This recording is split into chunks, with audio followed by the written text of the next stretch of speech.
Welcome to Trekyeah, the show. It's just the two of us because the rest are elsewhere. After this part. This is the Part part one out of three of this trek-in. Left Da Nang. We went home for a little bit, but that was too long ago to remember much to tell you about. So yeah, we were in the U.S. and then that's that month. Then we got on a plane, I guess, that was going to Bali. So we've been in Bali for a while. We're living in this weird area. Well, yeah, we are. It's like half under construction, as like most of our places that we stay in seem to be. Yeah. We managed to hit another one, keeping the streak alive. Right. We did some surfing. Yeah. We did some working. We skipped getting haircuts just about every day. Oh, for sure. Absolutely. You guys are lucky I at least shaved a few days ago so you didn't see what I was growing out here. What else do we do here? We're in our kitchen, believe it or not. It's an outdoor kitchen. Kind of cool, kind of weird, but it's where we live. Bali's been cool. We went and saw this huge like surf show. There were big waves here apparently. Yeah. There was like a super blood moon, so that means the waves are really big. Some sort of Went to this sick coast and watched guys on surfboards surf on huge waves. Huge waves. It was a good fun. time. We surfed on some really, really small ones. Yeah. Before that, we're in Bali. We went up into like the middle of Bali more of the mainland. to Ubud, which is like supposed to be some great spot or whatever. Yeah. And it was really cool. It's more mountainous, Jungly. little rivers and The roads are really curvy. temples. Yeah, it was a lot of fun just driving through there because you're on these small. They're basically one-lane motorbike roads, so they're the size of a one-lane car road, and you're going up through mountains, around bridges. So it's a lot of fun even just driving there. But we saw some temples, saw some waterfalls. There was this one temple that we went through.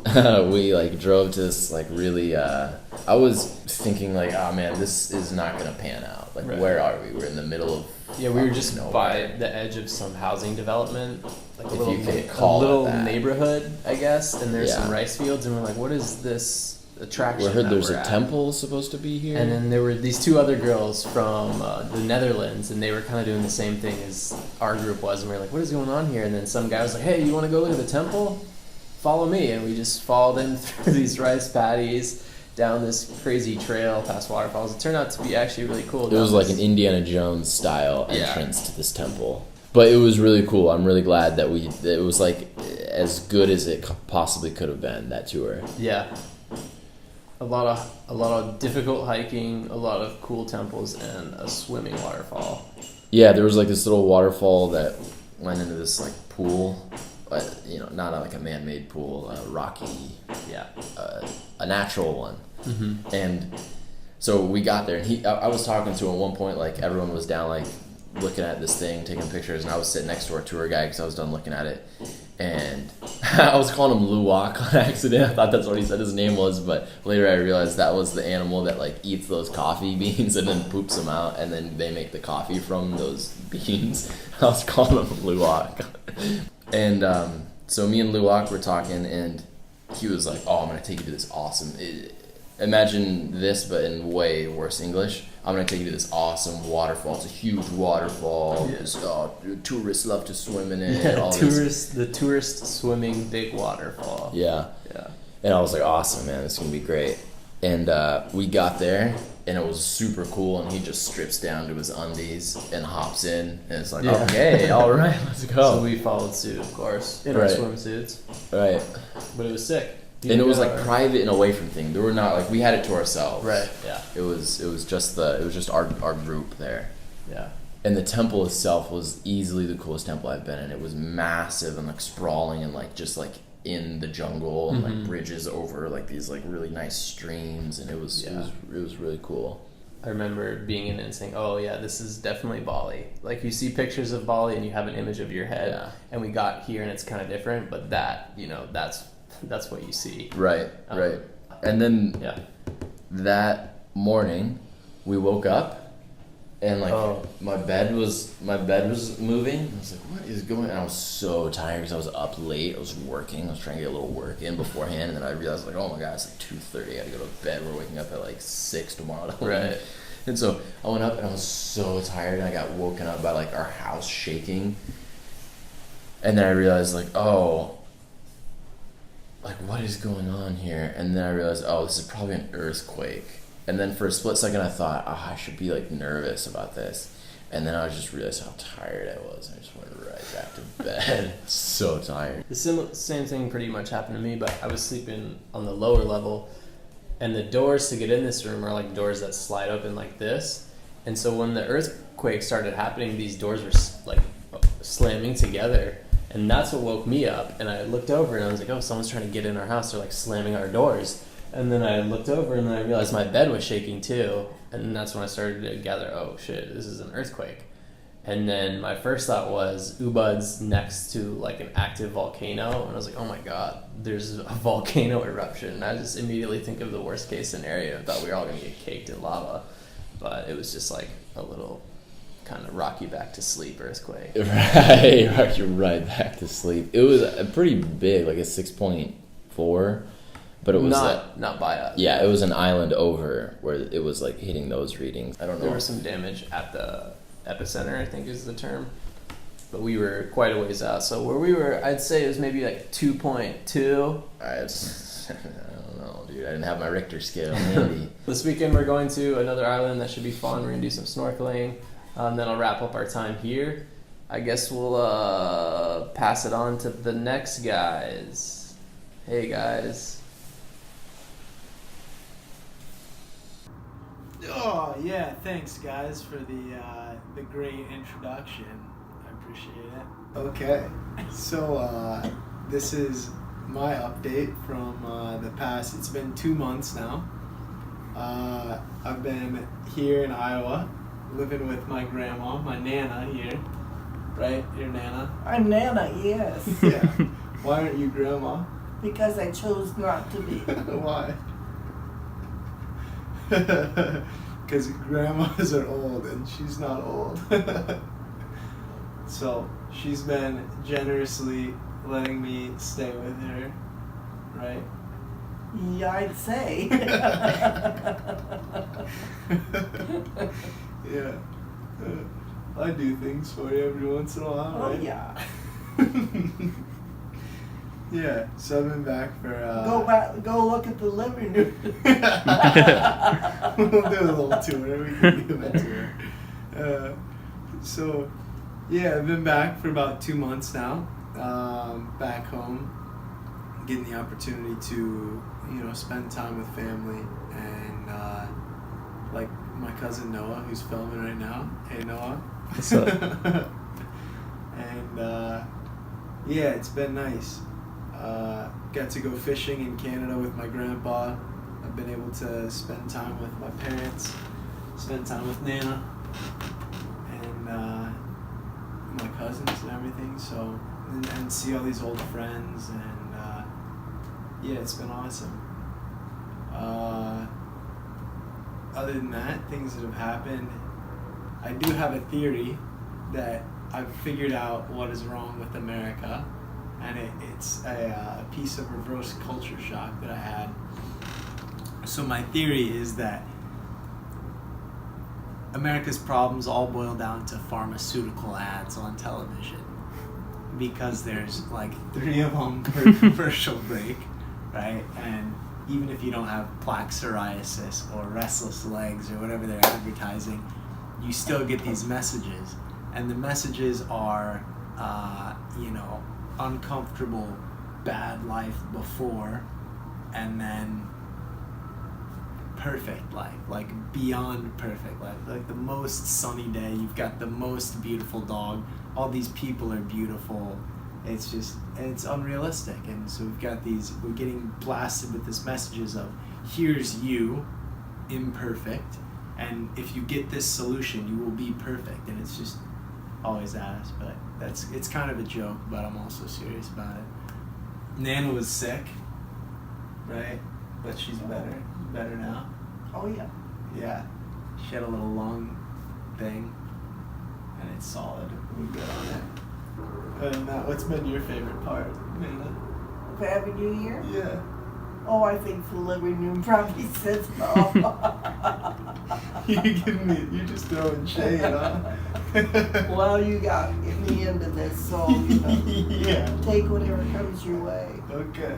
Mhm. Yeah. Got to go golfing the other day. Oh boy. We did not do well, did we? No, we played 9 holes, and it was Noah and I against my grandpa and Noah's brother, and we played skins, and we didn't win a single hole. We tied twice. We tied twice. Did Leroy really play or not? Yeah. He really played. Yeah. He he doesn't drive it so far, but he's He hits off the reds, so he's got a little advantage. It's off the reds, but he's also he keeps it on the course, you know. Good. Yeah, but it's just it's funny watching him. With this, he's got Parkinson's and he's 91, so he's it's amazing how he's still he's ridiculous, but yeah, he'll get the swing in there, and he hits them straight. He's good at putting, good approach. Caleb carried him though mostly. His drives, right? Yeah, Caleb was crushing it. I used to play Twin Pines. I used to play golf. Yeah. Were you good? No. What was your favorite part? Were you good at putting? I was better at putting, yeah. Yeah. I remember, you used to have a little putting green. Sorry, I'm just laughing because I'm imagining you hitting a giant drive. Back in her heyday. Yeah. Yeah. A friend of mine, a girlfriend of mine, and I used to play. Was it Townhouse that had that little 3-part course or whatever? The one over by where I lived? No. Over by airport? Is that what you're talking about? No. It's been gone for quite a while. But she and I used to go out every Sunday morning. Yeah. Yeah. Nice. Yeah. It's all about the Par practice. 3. Yeah, it's a good little routine. I don't really have many routines besides work. Right? I guess. Work and giving you shit, right? Yeah. Reverse order. Oh, okay. My priorities. Yeah. Yeah. Been going to coffee shops. One coffee shop, Bohemia in Cedar Rapids, and just parking myself there and working for hours. Yeah. I'm disrupting Nana's sleep habits by working up late, right?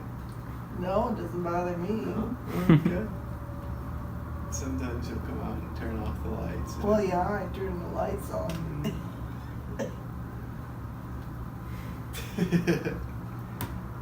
Yeah, other than that, Noah's going to the University of Iowa in the fall, so I'm going to help him, go down there and give him some advice. I've been through it and survived. Fall's almost here. When does school start and all? I get there August 15th, and I believe it starts the 21st. So I got a little week to kind of figure out where everything's at, and then hit the books, Hit those bugs. and then some. Yeah, hit those bugs. You're doing engineering, right? Yeah. Yeah. A little Which kind?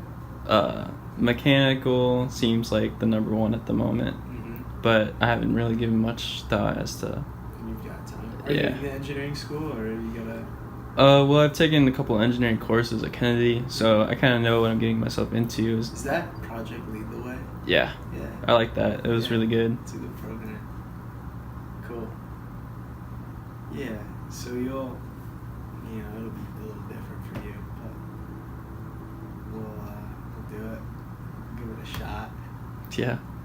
Yeah. Yes, that's about it, I guess. That's been these 2 months. I've got 2 more. I'm going, leaving Iowa in October, and I guess I'll check in again in a month. So swing it back to the guys. Greetings from Da Nang, Vietnam. This this is my portion of the trek, and sorry for the low quality production. I suppose that's what happens when you're not with Jason. He's the video guy. Anyway, our last trekking was here in Da Nang, and I am back in Da Nang. I spent 2 months in Vietnam.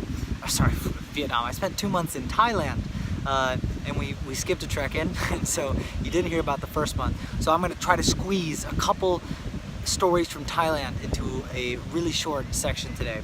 So first up, we have Phuket's more expensive, that's for sure. Phuket cost of living was a bit higher, and I guess cost of living in Phuket was more, but I think part of the issue was, you know, when you're not living with your tribe of 6 people, you don't get to split a house and split the costs. So, you know, I had to get a studio apartment, and so that was a bit more expensive, but also just in general, I mean, the island is famous for tourism, and so it's food, supermarkets, Thai food, it's all just a bit more expensive. Cost of living is higher there than in Bangkok. For example, here I could rent a good bike for $70 US for the month, and in Da Nang the bike market's already kind of more expensive than other areas of Vietnam because of the tourism in Da Nang. Anyway, in Phuket I rented a bike for $130 a month. It was a good bike, it was high quality. Maybe I could have found one cheaper, but that's just to illustrate like it was more expensive there. The next thing from Phuket, I did get pulled over once. The first time I've actually gotten a ticket in Asia. We've talked about it before in trek-ins, but you know, if you get pulled over, you should just keep driving. Or like if they try to pull you over, like if they blow your whistle at you, you should just keep driving, because like they're not going to chase after you, because really they're just trying to, they see that you're white and that you probably don't have a license in the country. And so they, you know, they think they can get a ticket from you, and they're right. There's a reason they do it. Anyway, I would have kept driving, but the dude was standing in front of me and traffic was slow, so I had to pull over. Ended up, it was a $15 ticket, so not the end of the world. But so yeah, I got a ticket. And one thing that Phuket has that Vietnam doesn't is they have a lot of night markets, like really big night markets with all sorts of Thai food. So it was cool going to a couple of those throughout the time I was there. I'm trying to just fly. Oh, okay, so Da Nang here, like one really beautiful beach, right? Like it's super long, goes all the way down the coast. It's an awesome beach, right? It's fantastic, honestly. Now in Phuket, there's a bunch of beaches. So it was like, yeah, I'm gonna go to this beach today, I'm gonna go to that beach today, and they're all really nice beaches. So that was cool. When I was in Phuket, I got to meet one of our clients from one of the companies we work with. I was chatting with her, and she was like, hey, maybe I talked about this in the last trek-in. I don't know. That was a long time ago. But I was like, hey, what's up with you? Like, whatever. We were on our weekly meeting call, and she was saying that she was gonna go on vacation next week. I asked where, and she said she's going to Phuket for vacation. So I got to meet her in person when she was on vacation, because I was living where she was going on vacation at, which was pretty wild. Okay, so that's a story. On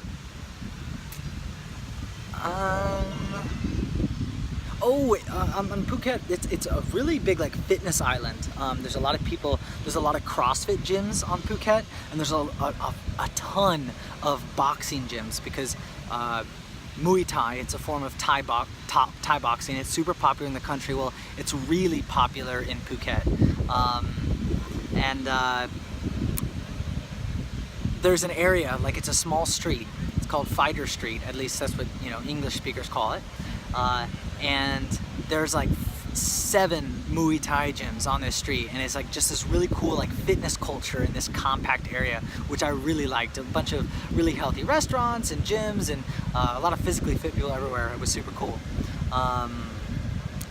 Anything else about Phuket? Oh, I was alone the whole time. Yeah, right? It's the first time I've ever lived alone in my life. You know, I'm meeting back up with my friends, the crew, the guys you see in this video, and their girlfriends. I like them too. I'm meeting up with them here in 5 days in Vietnam, and we're gonna live in Hoi An for a month. And so that'll be sick. If you have more questions about Thailand, because I had to crunch this is supposed to only be a 5-minute video for me. So if you have any more questions about Phuket, my experience, any of that, shoot us a DM on Instagram at trekyeah, and I'll be happy to chat to you about my experience on Phuket, what you should and shouldn't do. I will say the major tourism happens in Patong. That's where like all the tourism is. Or I shouldn't say all the tourism, but that's a lot of where a lot of the tourists stay. And I would say don't stay there. There are so many areas of the island that are less touristy and less packed and less gross than Patong is. But I hear the nightlife in Patong is wild. I did not do nightlife in Phuket, but I hear that the Patong nightlife is wild. So if you're looking for a crazy night out, Patong should be your first choice. But that's 2 months and 5 minutes. I'm probably missing some funny stories. Sorry about it. Hello again. There's one story that I forgot to tell, and that is there are a lot more old white people, like old white retired dudes that are living in Phuket than I've ever seen in Vietnam. Da Nang, I began to see old white retired dudes, but not so many. In Phuket, they're everywhere.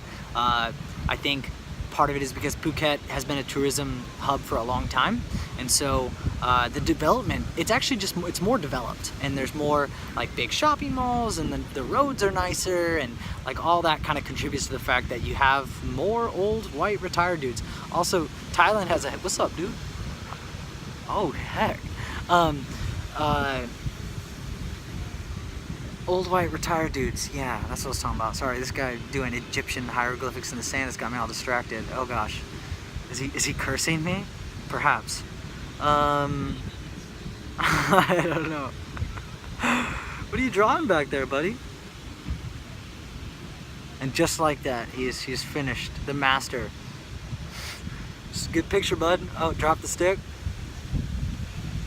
he's in my frame. The artist. Well, I'm really happy I came back to talk about old white retired dudes so you could witness art in the making. Oh, also, Thailand does have a thing where you can get citizenship there if you're rich enough. Like if you're old and you want to retire there, they have like a retirement visa or something. I don't know the specifics. I'm probably not even calling it the right thing. But if you have enough money in your bank account, you can get Thai citizenship or a visa that doesn't have a limit or something. I don't know. So I don't know if Vietnam has that. Maybe that's why the focus of old white dudes is in Phuket, and they all have a relatively younger Thai girlfriend. Funny how that works out. Okay, well, that's me. I'm signing out. See you next time.